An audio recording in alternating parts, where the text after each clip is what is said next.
குறிஞ்சிப்பாடி அருகே 8 கிராம பொதுமக்கள் நடத்தும் வினோத திருவிழா. கடலூர் மாவட்டம் குறிஞ்சிப்பாடி அருகே உள்ள மீனாட்சிப்பேட்டை கிராமத்தில் உள்ள அருள்மிகு சீயாண்டவர் கோயிலில் 8 ஊரைச் சேர்ந்த கிராம மக்கள் நடத்தும் லட்சதீப திருவிழா நடைபெற்றது.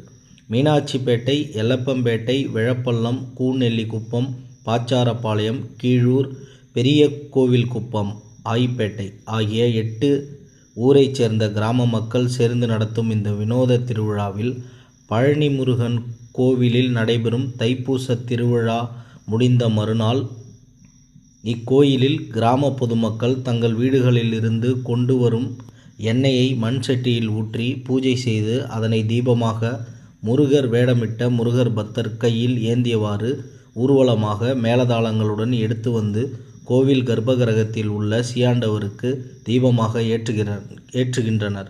இதில் 8 கிராமங்களைச் சேர்ந்த பொதுமக்கள் கலந்து கொண்டு பக்தி பரவசத்தோடு முருகனுக்கு அரோகரா என்ற கோஷத்துடன் கோவிலில் லட்சக்கணக்கான தீபங்களை ஏற்றி வழிபாடு மேற்கொண்டு வருகின்றனர். வருடத்திற்கு ஒருமுறை நடைபெறும் திருவிழாவில் குறிஞ்சிப்பாடி மற்றும் சுற்றுவட்டார பகுதியைச் சேர்ந்த பக்தர்கள் கலந்து கொண்டு சாமி தரிசனம் மேற்கொண்டு வருகின்றனர்.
Salve!